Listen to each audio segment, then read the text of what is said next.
Hello, নমস্কার। যদি আপনার কাছকে জিজ্ঞেস করা হয় আপনি সুস্থ আছেন কিনা, তার উত্তর হয়তো হবে হ্যাঁ বা না বা জানি না। ম্যাক্সিমাম ক্ষেত্রে যেটা হবে সেটা হচ্ছে জানি না। কারণ আমরা খুব বেশি অভ্যস্ত প্রতিদিনই জীবনে ইঁদুর দৌড়। আমাদের স্বাস্থ্য বা মানসিক স্বাস্থ্য ঠিক আছে কিনা সে ব্যাপারে আমরা কোনোদিনও ওয়াকিবহাল না বা জানবার আমাদের সময় নেই।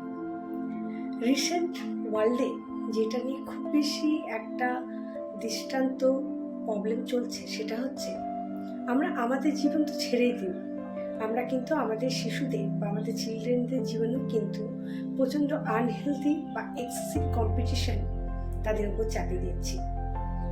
এই এক্সেসিভ কম্পিটিশন কোথায়? তাদের পড়াশোনায়। কোথায় না তাদের জীবনকে দাঁড়াতে হবে, নিজেকে প্রতিষ্ঠিত করতে হবে এই দৌড়। কিন্তু আদৌ আপনার শিশু সেটা চাই কি না, সেই লাইনে যেতে চাই কি না, বা সেই চাপটা নেওয়ার ক্ষমতা তার আছে কি না, সেটার বিচার আমরা করি না। কিছুদিন আগে খবরের পেপারে পড়ছিলাম যে অন্ধ্রপ্রদেশের একজন বাবা তার একজন 6 বছর ও 7 বছরের বাচ্চাকে হত্যা করে নিজে আত্মহত্যা করে। তার মানে তার উপর সমাজের বার্ডেনটা কারণ হিসাবে দেখানো হয় যে তার বাবা তার 2 ছেলের ভবিষ্যতে এই পৃথিবীর সাথে লড়াইয়ে দাঁড়াতে পারবে কি না, এই অনিশ্চয়তার জন্য তার 2 ছেলেকে মেরে ফেলে। মানে তার উপর সামাজিক বার্ডেনটা এতই বেশি নিজের ছেলেদেরকে প্রতিষ্ঠিত করার জন্য। চলুন আজকে জেনে নিই এই আমরা যে এক্সেসিভ বা আনহেলদি কম্পিটিশন শিশুদের মধ্যে চাপিয়ে দিচ্ছি তার কি কি আউটকামস হতে পারে। একজন শিশু যখন তার সোশ্যালাইজেশন বা সামাজিকরণ প্রক্রিয়ায় থাকে, সব থেকে বেশি রোল যেটা প্লে করে সেটা হচ্ছে তার ফ্যামিলি বা ফ্যামিলি মেম্বাররা। কথায় আছে, যদি আমি পজিটিভ মানুষদের মধ্যে থাকি আমি কিন্তু আমার বাইরের নেগেটিভ এনভায়রনমেন্টকে অনেকটাই দূরীভূত করতে পারি। কিন্তু যদি আমি আমার নেগেটিভ মানুষদের মধ্যেই মানুষ বড় হয় তাহলে কিন্তু আমি আমার নিজের পজিটিভিটিটাকে তুলে ধরতে পারি না। তাই একজন শিশু পজিটিভভাবে নিজের লাইফকে দেখবে না নেগেটিভভাবে, এই ওয়ার্ল্ডে সে নিজের পায়ে দাঁড়াতে পারবে কি না তার অনেকটাই ডিপেন্ড করে তার ফ্যামিলি মেম্বারদের উপর। এই এক্সেসিভ বা আনহেলদি যে কম্পিটিশন শিশুর মধ্যে কি কি প্রভাব ফেলতে পারে।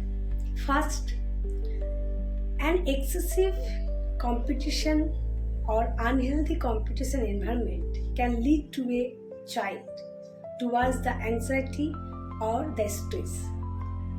অ্যাংজাইটি বা স্ট্রেসের দিকে কিন্তু আপনার শিশুকে নিয়ে যেতে পারে। দ্বিতীয়ত, আপনার শিশু কিন্তু কোনোদিনই তার জীবনের যে আদার্স এরিয়াগুলোকে সে কিন্তু উজ্জ্বলিত করতে পারে না। মানে তার মধ্যে যদি আরও কোনো প্রতিভা আছে সেইগুলো কিন্তু সে কোনোদিনই উন্মোচন করার সময় পাবে না। সাচ এজ হবি বা তার আলাদা কোনো অ্যাক্টিভিটি সে পারে কি না, যে কোনো লাইফে বা লেজার টাইম কীভাবে উপভোগ করতে হয় কি না, সেগুলো কিন্তু জীবনের আলাদা সেগমেন্টে কী কী আনন্দ লুকিয়ে আছে সেগুলো কিন্তু সে খুঁজে পাবে না। সেকেন্ড হচ্ছে, সে জীবনে কিন্তু কোনোদিনই কোনো কিছু শিখবার মনোভাবনা তার মধ্যে তৈরি হবে না। সে সব কিছু জেতার মনোভাবনা তৈরি হবে অ্যানিমাল যে কোনো উপায় তাকে জিনিসটা জিততে হবে। সে কিন্তু কোনো কিছু লার্নিং বা কোনো কিছু শেখাকে উপভোগ করবে না। দ্বিতীয় কথা হচ্ছে, নতুন কিছু জিনিসকে শেখার মোটিভেশন তার মধ্যে চলে যাবে।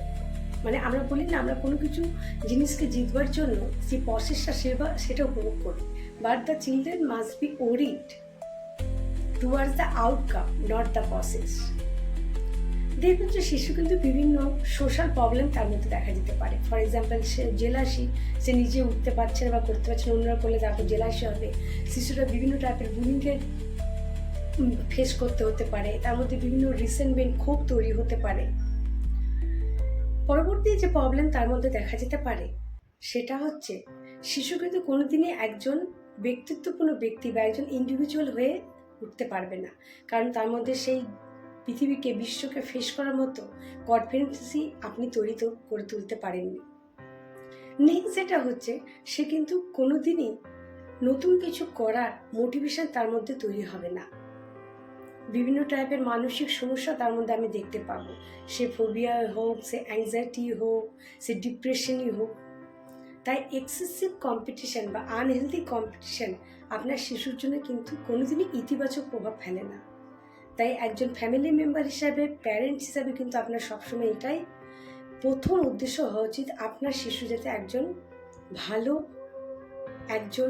ভালো নৈতিকতার, ভালো মূল্যবোধের এবং পুঁথিগত শিক্ষার ওপরে তার মধ্যে যাতে একটা সমাজ শিক্ষা তার মধ্যে তৈরি হয়, জীবনকে সে যাতে ইতিবাচক দিক দিয়ে দেখে। নমস্কার, ভিডিওটা লাগলে অবশ্যই সাবস্ক্রাইব করবেন নতুন নতুন ভালো ভালো জ্ঞানমূলক ভিডিও পাওয়ার জন্য। থ্যাংক ইউ সো মাচ আপনাদের এত ভালোবাসা দেওয়ার জন্য।